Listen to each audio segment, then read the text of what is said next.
Then Jesus began at last to preach the gospel of the kingdom around Jerusalem itself. The murmuring of the Pharisees and Sadducees against his teaching began to grow and stir around him, as he knew it inevitably must.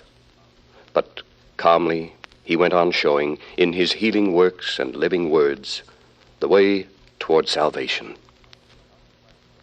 Out beside some pathway in Judea, he gave them now the parable which, possibly more than all others, showed to those with ears to hear it the love of the Father for his children, the infinite mercy and the tireless tenderness of the love of God. Looking around at the Jewish faces before him, Jesus said, "A certain man had 2 sons, and the younger of them said to his father, 'Father, give me the portion of the goods that falleth to me.' And he divided unto them his living. And not many days after, the younger son gathered all together and took his journey into a far country, and there wasted his substance with riotous living. And when he had spent all, there arose a mighty famine in that land, and he began to be in want. And he went and joined himself to a citizen of that country, and he sent him into his fields to feed swine. And he would fain have filled his belly with the husks that the swine did eat, and no man gave unto him. And when he came to himself, he said, How many hired servants of my father have bread enough and to spare, and I perish with hunger? I will arise and go to my father, and I will say unto him, Father, I have sinned against heaven and before thee, and am no more worthy to be called thy son. Make me as one of thy hired servants.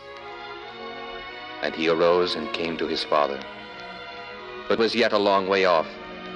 His father saw him and had compassion, and ran and fell on his neck and kissed him. And the son said unto him, Father, I have sinned against heaven and in thy sight, and am no more worthy to be called thy son. But the father said to his servants, Bring forth the best robe and put it on him, and put a ring on his hand and shoes on his feet, and bring hither the fatted calf and kill it, and let us eat and be merry. For this my son was dead and is alive again. He was lost and is found. And they began to be merry. Now his elder son was in the field, and as he drew nigh to the house, he heard the music and dancing. And he called one of the servants, and asked what these things meant. And he said unto him, Thy brother is come. Thy father hath killed the fatted calf, because he hath received him safe and sound. And he was angry, and would not go in. Therefore came his father out and entreated him. And he answering said, Lo, these many years do I serve thee.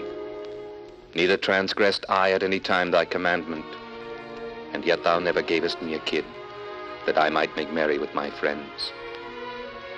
But as soon as this thy son was come, which hath devoured thy living with harlots, thou hast killed for him the fatted calf.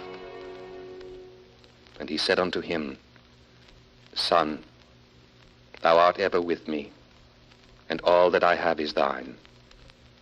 It was meet that we should make merry and be glad. For this thy brother was dead, and is alive again, and was lost, and is found.